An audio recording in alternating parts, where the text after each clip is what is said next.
Have you ever wondered what it actually takes to start with cryptocurrency? Maybe you've heard stories about people making huge profits, or scary news about scams and lost passwords. It's easy to feel overwhelmed. But today, I'm breaking everything down step by step, with the most up-to-date advice for beginners in the US, Canada, and Europe. By the end, you'll know exactly how to buy your first crypto, keep it safe, and actually use it, all without getting lost in tech jargon. Let's start with a quick reality check. Cryptocurrency is no longer just for tech geeks. These days, millions of regular people, students, parents, even grandparents, own crypto. In fact, the biggest growth in crypto adoption over the past year has been among people just looking for a new way to save, invest, or send money to friends and family abroad. Step 1. Choose a trusted exchange. Think of a crypto exchange as your entry ticket to the world of digital money, like a bank and a stock market combined, but for cryptocurrencies. In the US, Coinbase, Kraken, and Gemini are popular, well-regulated options. In Canada, NDAX, BitBuy, and Coinberry are local favorites. If you're in Europe, Binance, Bitstamp, and Kraken are all widely used and compliant with EU regulations. Always double-check that the website address is correct, starts with HTTPS, and isn't a fake copycat. When you sign up, you'll need to verify your identity by uploading a photo of your ID. Don't skip this. Regulated exchanges keep your money safer.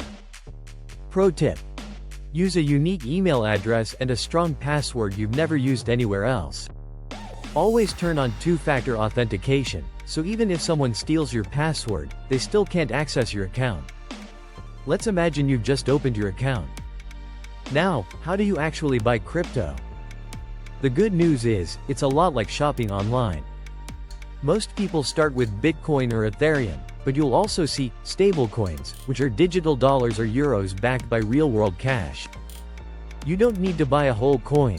Bitcoin can be split into tiny pieces, so you can start with just $10 or 10 euros. Once you choose your coin, link your bank account or debit card, double-check the details, and hit buy. Watch out for fees. Most exchanges show you the exact amount before you confirm. If you see hidden fees or anything confusing, take a step back and review. Pause for a quick question. What's your goal with crypto? Are you hoping to invest for the long term, send money overseas, or maybe just try something new? Knowing your goal helps you make smart decisions. So you bought some crypto, now what? Most beginners leave their coins on the exchange, which is fine for small amounts, but it's a bit like keeping all your cash in your back pocket. For better safety, move your crypto to a digital wallet. Hot wallets are apps for your phone or computer, always online and easy to use for spending or trading. Cold wallets are small hardware devices you keep offline, almost like a digital vault. If you plan to hold a larger amount or invest for the long term, cold wallets are the gold standard. Here's a real story. A friend of mine bought some Bitcoin in 2017 and kept it on an exchange. In 2021, the exchange was hacked, and his account was wiped out. If he'd used a hardware wallet, his coins would have been safe. The lesson? Once you're comfortable, set up your own wallet. Key safety rule. When you set up your wallet, you'll get a recovery phrase, or seed phrase, a secret list of 12 or 24 words. Write this down by hand and store it somewhere only you can access. Don't take a photo, don't email it, and never share it with anyone. If someone gets your recovery phrase, they can take everything, and there's no way to get it back. Let's talk about sending and receiving crypto. It's easier than it sounds. Say you want to send Ethereum to a friend in Europe as a birthday gift.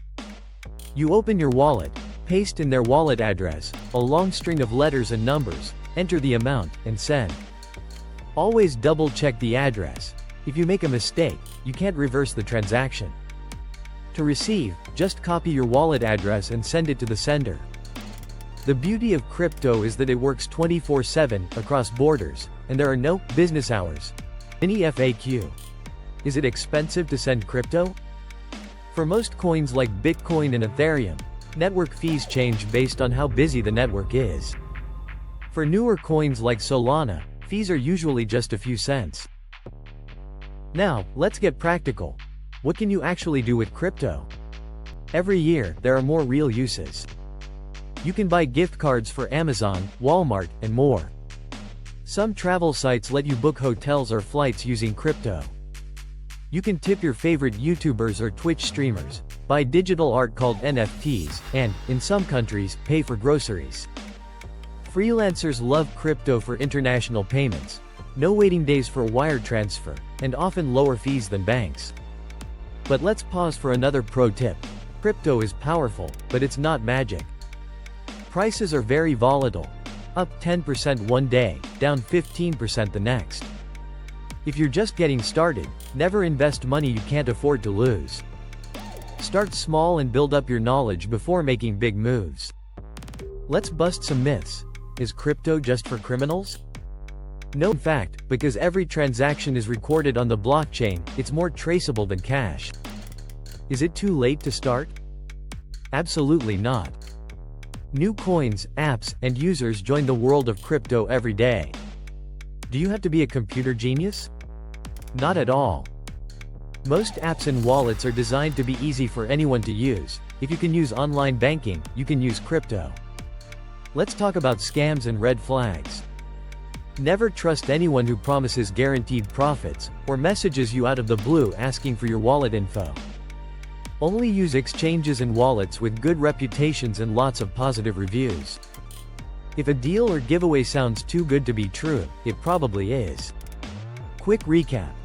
Use a reputable exchange like Coinbase, Kraken, NDAX, or Binance. Protect your account with a unique password and two-factor authentication. Move your coins to a personal wallet for extra safety. Write down your recovery phrase and never share it. Always double-check wallet addresses before sending coins. Start small. Learn as you go, and don't follow hype about taxes. In most countries, you have to report crypto profits and losses on your taxes, just like stocks. Keep good records of what you buy and sell. If you're not sure, talk to a tax professional or look up the rules for your country. Before we finish, here's a bonus tip: stay updated. The world of crypto changes fast, and the best way to keep learning is to follow trusted news sources, YouTube channels, and official blogs from the wallets and exchanges you use.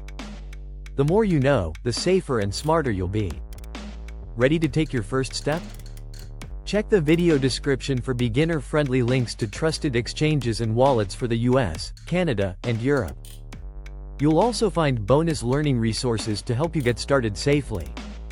If you found this video helpful, hit like, subscribe, and turn on notifications for more simple, honest crypto guides. And if you have questions or want to share your experience, leave a comment below. Your question might be featured in the next episode. Thanks for watching.